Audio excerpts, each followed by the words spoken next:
The London Top Show is sponsored by Ludo King. It is India's most downloaded game.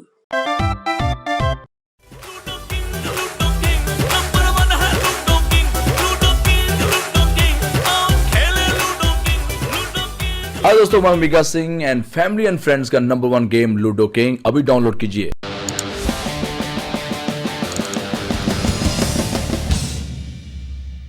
मुझे लगता है कि आपकी खुद की जिम्मेदारी अपने लिए बहुत ज़रूरी है। अपनी जिम्मेदारी खुद लेना बहुत ज़रूरी है। आप जब बेसिक चीज़ें दूसरे लोगों पे छोड़ देते हैं कि वो आपको बताएं कि क्या सही क्या गलत है, तो आप इसलिए पैदा नहीं हुए। आप पैदा इसलिए हुए हैं कि आप खुद तलाशें, खुद ढूंढें, खुद समझें अपने एक्सपीरियंस से। आप तभी ज़िंदा होते हैं। जब आप किसी की सिर्फ सुनी हुई बात पे उसको आदतन अपने ज़िंदगी में ढाल लेते हैं, तो उससे आपका पर्सनल ग्रोथ नहीं होता है। आपको खुद को एक्सपेरिमेंट करना पड़ेगा, आपको खुद को जानना पड़ेगा, चीज़ों को एक्सपेरिमेंट करके। तो आप और आइकन हो, चाहे वो कोई भी सेलिब्रिटी हो, उसको अंधेपन से नहीं मानना चाहिए। अगर आपको कुछ ही चीज़ों में इंस्पायर कर रहा है कोई आदमी, तो ज़रूर मानना चाहिए, लेकिन वो इंस्पायर करने के बाद आपको खुद को उठना पड़ेगा। आप उस पर नहीं छोड़ सकते। जैसे कई बार क्या होता है कि आप वोट दे देते हैं, वोट देने के बाद आपको लगता है अब ये हमारी ज़िंदगी सुधार देंगे, तो आपकी जिम्मेदारी कॉन्स्टेंटली बनी रहती है कि आप एंगेज रहें। आपने किसी को ये तो समझा कि हाँ ये जो है हम वोट देंगे तो ये आ जाएंगे पावर में, लेकिन आपको ये देखना पड़ेगा कि आपको लगातार एंगेज रहना पड़ेगा। आपको सही सवाल पूछने पड़ेंगे। सही सवाल आप तभी पूछेंगे जब आपको सही नॉलेज है। तो ये एक जो प्रवृत्ति होती है कि चलो यार हमने अपना काम कर दिया, अब आप कर दो। अब हम किसी राजा को ढूंढ लें जो हमारी ज़िंदगी ठीक कर दे, या कोई किसी लीडर को ढूंढ लें जो हमारा जो है टेकन केयर कर ले, या किसी पीर को ढूंढ लूँ जो मुझे जो है ऊपर वाले तक पहुँचा दे। वो जो डायरेक्ट आपका नॉलेज है, आपको खुद को ही उठना पड़ेगा, आपको खुद को ही समझना पड़ेगा। अदरवाइज़ नहीं हो पाता है। अदरवाइज़ दूसरी की दी हुई चीज़ से नहीं होता है। आप जिंदा तभी होते हैं जब आप खुद एक्सपेरिमेंट करते हैं, खुद जानते हैं, और and that is what evolution है। इरफान चले गए मदारी की तरह अपना खेल समेटकर। देखने वाले हैरान हैं। ऐसा खेल उन्होंने पहले कभी नहीं देखा था। इतनी जल्दी खत्म होगा ये भी अंदाज़ा नहीं था। जिन इरफान को आपने सुना वो 2016 के इरफान थे।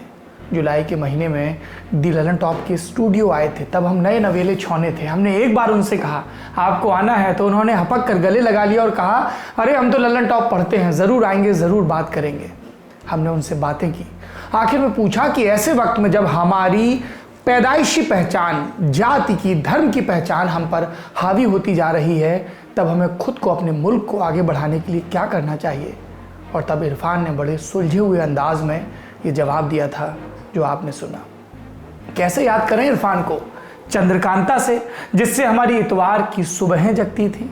इरफान डबल रोल में दिखते थे, बद्रीनाथ और सोमनाथ, दो भाइयों के। चाणक्य से, जिसमें वो सेनापति भद्रशील बनते थे।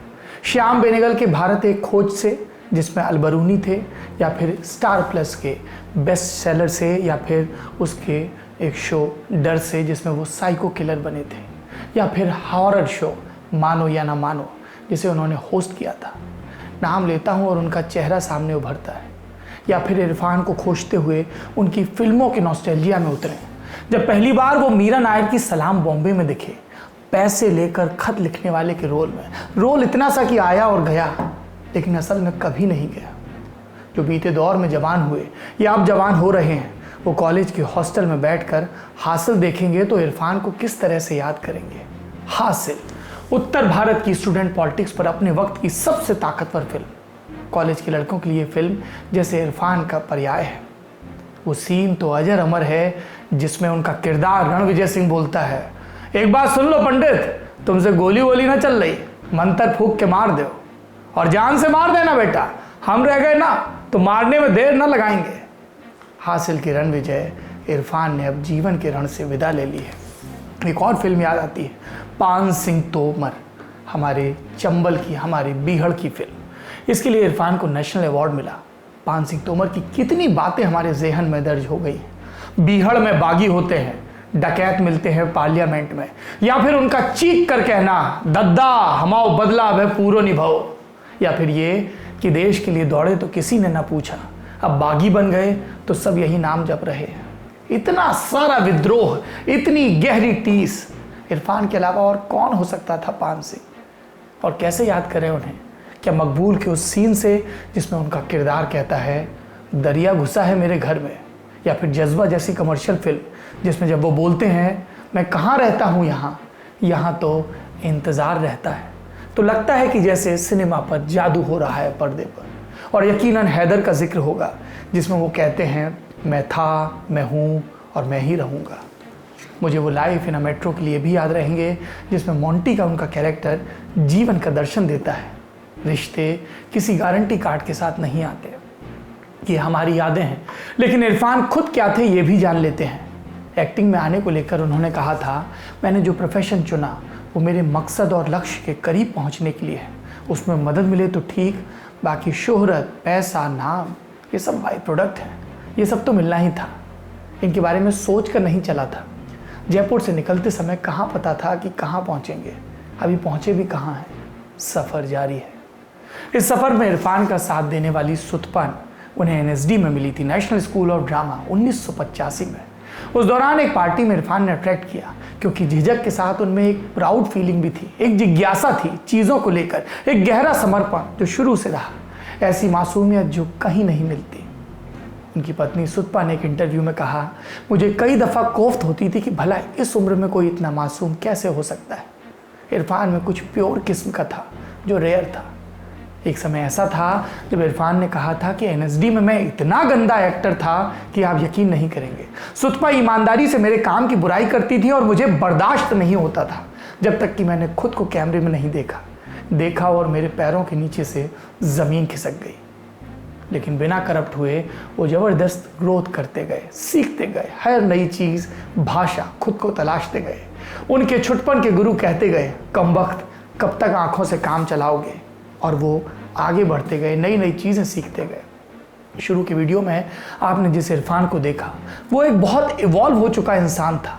वो ऐसे ही थे जिन्होंने खुद को किसी अज्ञान की बेड़ियों में नहीं जकड़ने दिया, मसलन खुद को धर्म की बंदिशों से आज़ाद रखा। और ये शुरू से था। जब इरफान को सुतपा से शादी करनी थी तो उन्होंने कहा था कि अगर तुम्हारी माँ चाहे तो मैं धर्म बदल सकता हूँ, लेकिन सुतपा की माँ ने मना कर दिया कि तुम अपना धर्म क्यों छोड़ोगे। 2016 में बांग्लादेश में आतंकवादी हमला हुआ, तब वो बोले। धार्मिक त्योहारों में पशुओं की बलि पर बोले तो लोगों के एक धड़े ने खूब आलोचना की, और उस पर इरफान का जवाब था मेरे लिए धर्म का मतलब है निजी आत्मविश्लेषण। धर्म दरअसल करुणा, ज्ञान और संयम का स्रोत है। इसका मतलब रूढ़िवादिता और चरमपंथ नहीं है। और आखिरी में वो कहते हैं कि थैंक गॉड मैं धार्मिक ठेकेदारों द्वारा प्रशासित मुल्क में नहीं रहता हूँ। इरफान की समझ धर्म, पॉलिटिक्स, समाज पर मुकम्मल थी। आर्ट का भी उच्चतम स्तर पता था, इसलिए उन्होंने ढर्रे वाली एक्टिंग कभी खुद में पनपने नहीं दी, वैसी कि जो आज भी एक्टर छू पाने को लालायत रहते हैं। इरफान को कैसे याद करें, ये आप सब पर है। सबकी अपनी अपनी यादें हैं, लेकिन दो फ्रेम कभी नहीं भूले जा सकेंगे। पहला वो जिसमें उनका सख्त पथरीला चेहरा दिखता है, सलाम बॉम्बे का, और दूसरा और आखिरी फ्रेम वही चेहरा, हंसता, मुस्कुराता, लाइफ से भरपूर, संतुष्ट, उनकी आखिरी फिल्म इंग्लिश मीडियम में। अलविदा मदारी, मिलेंगे उस पार कहीं। जिंदगी न रुकने का नाम है, कारवां है, तो उसे आगे बढ़ते रहना चाहिए। तो हम भी आगे बढ़ेंगे अपनी उन खबरों की तरफ जिनका वादा हमें रोज़ इस वक्त आपके सामने हाजिर करता है। अब आपको बताते हैं कोरोना संक्रमण से जुड़े कुछ अपडेट्स। सबसे पहले आंकड़े। दुनिया भर में संक्रमितों का कुल आंकड़ा हो गया है 31,18,000। इसमें 9,33,000 लोग ठीक हो चुके हैं, 2,17,000 मौतें हो चुकी हैं। संक्रमण का असर 2020 पर जो पड़ा है वो अभी पूरी तरह सामने आना बाकी है, लेकिन अभी से 2021 पर इसके असर की बात होने लगी है। वजह, जापान के प्रधानमंत्री शिंजो आबे, उन्होंने कहा है कि अगर कोरोना संक्रमण पूरी तरह काबू में नहीं आया तो अगले ओलंपिक खेल अगले साल भी नहीं हो पाएंगे। ये खेल 21 जुलाई से टोक्यो में होने वाले थे, लेकिन संक्रमण के चलते इन्हें जुलाई 2021 तक के लिए टाल दिया गया था। उधर अमेरिका में मरने वालों की संख्या 20 साल चले वियतनाम युद्ध से भी ऊपर चली गई है। ये आंकड़ा 60,000 को बस छूने वाला है। और वहाँ के राष्ट्रपति ट्रंप वो ऊटपटांग बयान देने से बाज नहीं आ रहे। उन्होंने अब कहा है कि अमेरिका में कोरोना संक्रमण से हुई मौतों का आंकड़ा 70,000 को छू सकता है, लेकिन पहले लगाए अनुमान से कम है ये। इन सारी बातों के आधार पर ट्रंप ये भी कह रहे हैं कि चूंकि ये अनुमान से कम है, इसलिए नवंबर 2020 में होने वाले चुनाव में मुझे दोबारा राष्ट्रपति चुना जाना चाहिए। भारत पर बात करते हैं अब। 29 अप्रैल की दोपहर 4 बजे तक जारी आंकड़ों के मुताबिक देश में कुल मामले हो गए हैं 31,332। इसमें 7,696 लोग ठीक हो चुके हैं और मौतों का आंकड़ा 1,000 को पार कर चुका है। ये 1,007 पर है। आगरा के बाद एक और शहर को लेकर अब चिंता जाहिर की जाने लगी है और ये शहर है मध्य प्रदेश का इंदौर। यहाँ पिछले 24 घंटे में 94 और लोग कोरोना पॉजिटिव पाए गए। इस शहर में अब तक 1,466 मामले सामने आ चुके हैं। एक दूसरा अपडेट पढ़ाई लिखाई से जुड़ा हुआ है। केंद्रीय माध्यमिक शिक्षा बोर्ड यानी कि CBSE ने कहा है कि 10वीं और 12वीं की बाकी परीक्षाओं को टालने का अभी कोई फैसला नहीं हुआ है। कुल 29 विषयों की परीक्षाएं बाकी हैं और बोर्ड का कहना है कि जैसे ही हालात सामान्य होंगे ये परीक्षाएं ली जाएंगी। एक बात, लॉकडाउन 3 मई को खत्म होगा या नहीं, इस पर भी हो रही है। अभी केंद्र की तरफ से कोई कम्युनिकेशन नहीं हुआ, लेकिन राज्य अपनी तरफ से ऐलान करने लगे हैं। आज पंजाब के मुख्यमंत्री कैप्टन अमरिंदर सिंह ने ऐलान किया कि 3 मई के बाद भी 2 और हफ्तों के लिए पंजाब में कर्फ्यू रहेगा। मुख्यमंत्री ने कुछ राहत भी दी। उन्होंने कहा कि पंजाब में रोजाना सुबह 7 बजे से 11 बजे तक लॉकडाउन में कुछ छूट दी जाएगी ताकि लोग जरूरी सामान ले सकें। एक अपडेट सुप्रीम कोर्ट से है। सुप्रीम कोर्ट ने एक बहुत जरूरी फैसला दिया। National eligibility cum entrance test, short form NEET, इसमें अल्पसंख्यकों के अधिकारों का हनन नहीं होता है, ये सुप्रीम कोर्ट का कहना है। नीट के माध्यम से देश भर की मेडिकल सीटों में प्रवेश मिलता है। वेल्लोर के प्रतिष्ठित क्रिश्चियन मेडिकल कॉलेज समेत सरकार से अनुदान न लेने वाले कई अल्पसंख्यक संस्थानों ने नीट के खिलाफ याचिका लगाकर कहा था कि सरकार किसी टेस्ट को उन पर थोप नहीं सकती। इससे संविधान में निहित अल्पसंख्यकों के अपने शिक्षण संस्थान चलाने के हक का उल्लंघन होता है। सुप्रीम कोर्ट में आज फैसला सुनाने वाली बेंच में जस्टिस अरुण मिश्र, जस्टिस विनीत सरन और जस्टिस MR शाह शामिल थे। अदालत ने कहा कि विधायिका ने व्यापक लोक कल्याण यानी लार्जर पब्लिक इंटरेस्ट को ध्यान में रखते हुए नीट की व्यवस्था बनाई है। इससे स्वास्थ्य शिक्षा में सुधार होगा, जिससे आगे जाकर जन स्वास्थ्य यानी कि पब्लिक हेल्थ को फायदा पहुंचेगा। भ्रष्टाचार और दूसरी ढांचागत खामियों के चलते पुराना सिस्टम खराब हो गया था, नीट से ठीक करने की दिशा में उठाया गया कदम है। इस फैसले के बाद अब भारत में मेडिकल की ग्रेजुएट और PG सीटों के लिए सिर्फ एक इम्तिहान होगा, नीट। एक अपडेट केंद्र सरकार की तरफ से है। इसने अपने सभी सरकारी कर्मचारियों के लिए आरोग्य सेतु ऐप को डाउनलोड करना अनिवार्य कर दिया है। अब से केंद्र सरकार के तहत आने वाले अधिकारियों और कर्मचारियों को दफ्तर आने से पहले आरोग्य सेतु पर अपना स्टेटस रिव्यू करना होगा। उन्हें यह देखना होगा कि ऐप उन्हें सेफ या लो रिस्क ही मार्क करे। हाल ही में नीति आयोग के एक अधिकारी को कोरोना संक्रमण हो गया था। इसके बाद नीति आयोग का मुख्यालय सील कर दिया गया था और उसके बाद अब यह फैसला आया है ताकि सबको अपने अपने सेफ्टी जोन का पता रहे। अब बढ़ते हैं दिन की बड़ी खबर की तरफ। बहुत दिनों से कोरोना संक्रमण की खबरों ने दूसरी खबरों को कुछ दबा रखा था, लेकिन खबरें हैं कि सामने आने के बहाने ढूंढ लेती हैं। इस बार बहाना बनी एक RTI याचिका। रिजर्व बैंक ऑफ इंडिया यानी कि RBI ने बताया है कि भारत के अलग अलग बैंकों ने 68,607 करोड़ रुपए का कर्ज राइट ऑफ कर दिया। राइट ऑफ कर दिया मतलब बट्टे खाते में डाल दिया। पैसे पर दावा नहीं छोड़ा, लेकिन अब उसके लौटने की उम्मीद कम है। ये पैसा देश के 50 सबसे बड़े विलफुल डिफॉल्टर्स को दिया गया था। RBI के मुताबिक विलफुल डिफॉल्टर उस व्यक्ति या कंपनी को कहते हैं जो क्षमता होने के बावजूद कर्ज नहीं लौटाते हैं। इसमें सबसे ऊपर PNB घोटाले का आरोपी और बैंक डिफॉल्टर मेहुल चौकसी की कंपनी गीतांजलि जेम्स का नाम है। बैंक का बकाया कुल 5,492 करोड़ रुपए है। इसके अलावा विजय माल्या की कंपनी किंगफिशर एयरलाइंस और बाबा रामदेव और आचार्य बालकृष्ण की कंपनी रुचि सोया का नाम भी इस लिस्ट में शामिल है। हम रोज जब भी कोई बड़ी रकम आती है तो आपको इसरो के चंद्रयान का उदाहरण देते थे, लेकिन देश को चूना लगाने वालों के साथ इतनी महान योजना का नाम लेना ठीक नहीं लगता। तो आज एक दूसरा उदाहरण देते हैं। भारत सरकार ने साल 2020-21 के लिए मिड डे मील और पोषण आहार से जुड़ी दूसरी योजनाओं के लिए 35,600 करोड़ का बजट रखा था। जानबूझकर कर्ज न चुका रही कंपनियों और लोगों ने बैंकों को इतना चूना लगाया है जिसमें भारत जैसे विशाल देश की सभी पोषण आहार योजनाएं 18 महीने यानी कि 1.5 साल तक चलाई जा सकती है। कितने सारे बच्चे, बूढ़े और गरीब 1.5 बरस तक पोषण पा सकते हैं। तो बड़ी खबर में आज इसी पर बात करेंगे कि इतना पैसा लेकर ये लोग गायब कैसे हुए और अब इनका नाम फिर सामने क्यों आ गया। अब सवाल उठता है कि ये मामला प्रकाश में कैसे आया। पूर्व पत्रकार और आरटीआई एक्टिविस्ट साकेत गोखले ने केंद्रीय रिजर्व बैंक यानी कि आरबीआई के पास सूचना के अधिकार के तहत एक याचिका लगाई थी। सादी भाषा में कहें तो आरटीआई लगाई थी। पूछा था कि 16 फरवरी 2020 तक के बैंक डिफॉल्टरों का ब्यौरा चाहिए। 24 अप्रैल को जवाब लिखा गया। आरबीआई ने बताया कि 30 सितंबर 2019 तक का ही ब्यौरा दे रहे हैं। इसमें टॉप 50 बैंक डिफॉल्टर हैं और उनके लिए लोन बट्टे खाते में डालने का ब्यौरा है। साकेत गोखले को यह आइडिया कहां से आया? 16 मार्च 2020 को संसद में वायनाड से सांसद राहुल गांधी ने वित्त मंत्री निर्मला सीतारमण और प्रधानमंत्री नरेंद्र मोदी से यही सवाल पूछा था। सदन के अंदर इस सवाल का जवाब नहीं दिया गया तो साकेत गोखले ने आरटीआई लगाई। जवाब सामने आया। ट्विटर पर साकेत गोखले ने लिखा कि आरबीआई ने ये जो लिस्ट दी है वो नई नहीं है। समाचार एजेंसी दी वायर ने पहले ही इसे प्रकाशित किया था। लेकिन रोचक बात यह है कि 30 सितंबर 2019 के बाद से लेकर अब तक आरबीआई ने अपना डेटाबेस अपडेट नहीं किया है। आरटीआई का जवाब देते हुए आरबीआई ने सुप्रीम कोर्ट के जयंती लाल मिस्त्री केस का हवाला देते हुए कहा कि विदेशी डिफॉल्टरों का ब्यौरा नहीं दे सकते हैं। हम बात कर रहे थे आरबीआई के डिफॉल्टर्स की टॉप 50 की लिस्ट की। इसमें हीरा व्यापारी मेहुल चौकसी की प्रमुख कंपनी गीतांजलि जेम्स का नाम है। इसके अलावा चौकसी से जुड़ी हुई गिली इंडिया लिमिटेड और नक्षत्र ब्रांड्स लिमिटेड का नाम भी शामिल है। इन दोनों पर क्रमशः बैंकों का 1447 करोड़ और 1109 करोड़ रुपए देनदारी के तहत बनता है।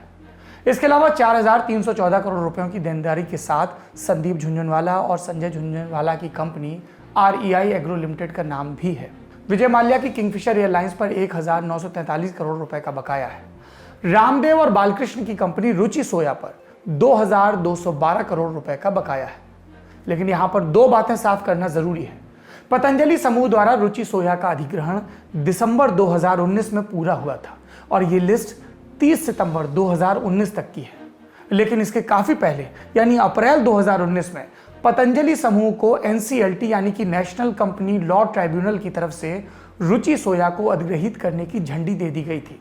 ऐसा इसलिए क्योंकि रुचि सोया पर लंबे समय से बैंकों की बकायेदारी बनी हुई थी।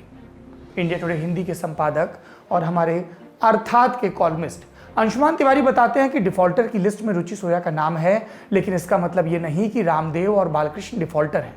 उन्होंने कानूनी तरीके से एनसीएलटी के तहत रुचि सोया का अधिग्रहण किया है। ये तो हो गई डिफॉल्टरों की बात। अब राजनीति पर बात करते हैं। इस लिस्ट के बाहर आने के बाद राजनीति शुरू हुई। राहुल गांधी ने साकेत गोखले की लिस्ट को शेयर किया। कांग्रेस प्रवक्ता रणदीप सुरजेवाला ने प्रेस कॉन्फ्रेंस की। इल्जाम लगाया कि सरकार ने इन बिजनेसमैन का लोन माफ कर दिया। भाजपा सरकार पर आरोप कि अपने करीबियों को फायदा पहुंचाने के लिए कर्ज माफ किया गया। फिर सरकार की तरफ से मोर्चा संभाला देश की वित्त मंत्री निर्मला सीतारमण ने। उन्होंने ट्वीट किए, एक के बाद एक कई, कहा कि राहुल गांधी और सुरजेवाला लोगों को भ्रमित कर रहे हैं।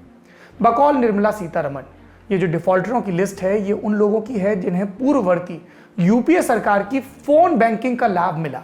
अर्थात रसूखदार लोग फोन कर देते थे, बैंकों पर दबाव बन जाता था और उन्हें ऐसे लोगों को ऋण देना पड़ता था जो चुकाने की स्थिति में नहीं थे। निर्मला सीतारमण ने पूर्व आरबीआई गवर्नर रघुराम राजन के हवाले से कहा कि मुझे राजन ने बताया था कि साल 2006 से 2008 के बीच देश में बड़ी संख्या में बैड लोन पैदा हुए थे। ऐसे बहुत सारे लोगों को उस समय लोन दिए गए जिनका लोन की भरपाई का इतिहास बेहद खराब था। सरकारी बैंक इन लोगों की लगातार मदद कर रही थी, जबकि प्राइवेट बैंक अपने हाथ बाहर खींच रहे थे। इसके बाद सीतारमण ने नीरव मोदी, विजय माल्या और मेहुल चौकसी के केसों के बारे में बताया। कहा कि इनके खिलाफ कानूनी कार्रवाई तो चल ही रही है, साथ ही इनकी संपत्ति का एक बड़ा हिस्सा भी जब्त किया गया है। साथ ही इन्हें वापस भारत लाने की कार्रवाई भी चल रही है। आखिर में उन्होंने कांग्रेस पर एक और हमला किया। कहा कि कांग्रेस ने ना तो सत्ता में और ना ही विपक्ष में बैठकर भ्रष्टाचार के खिलाफ काम करने में कोई दृढ़ता दिखाई। तो क्या मोदी सरकार की कोई गलती नहीं है? अंशुमान तिवारी बताते हैं कि लोन को राइट ऑफ करना मतलब उसे बट्टे खाते में डालना। ये पैसा अब बैंक के पास वापस नहीं आएगा, इसका मोटा माटी ये मतलब है। बैंक रिकवरी की कोशिश कर सकता है, लेकिन ज्यादातर मामलों में पैसा चला ही जाता है। बैंक ने राइट ऑफ किया मतलब सारे रास्ते लगभग खत्म। वो आगे बताते हैं कि लोन बट्टे खाते में डालने का मतलब है कि बैंक अपने लाभ या अपने रिजर्व में से अपनी बैलेंस शीट की ये कमी पूरी करेंगे।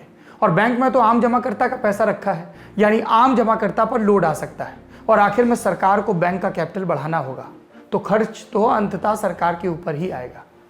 इसके साथ ही एक तथ्य यह भी है कि जिन बैंकों ने लोन राइट ऑफ किया है वो सरकारी बैंक है।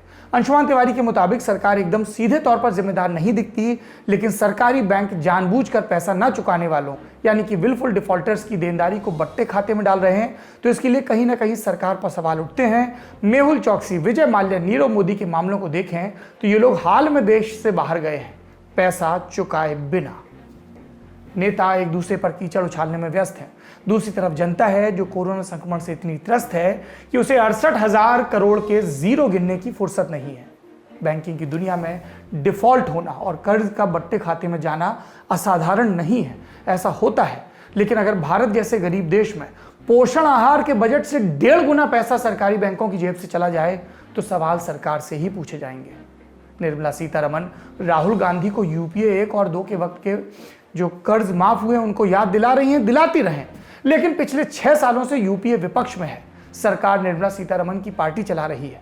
जैसे जैसे समय आगे बढ़ेगा यूपीए के गुनाह गिनाने में दम कम होता जाएगा।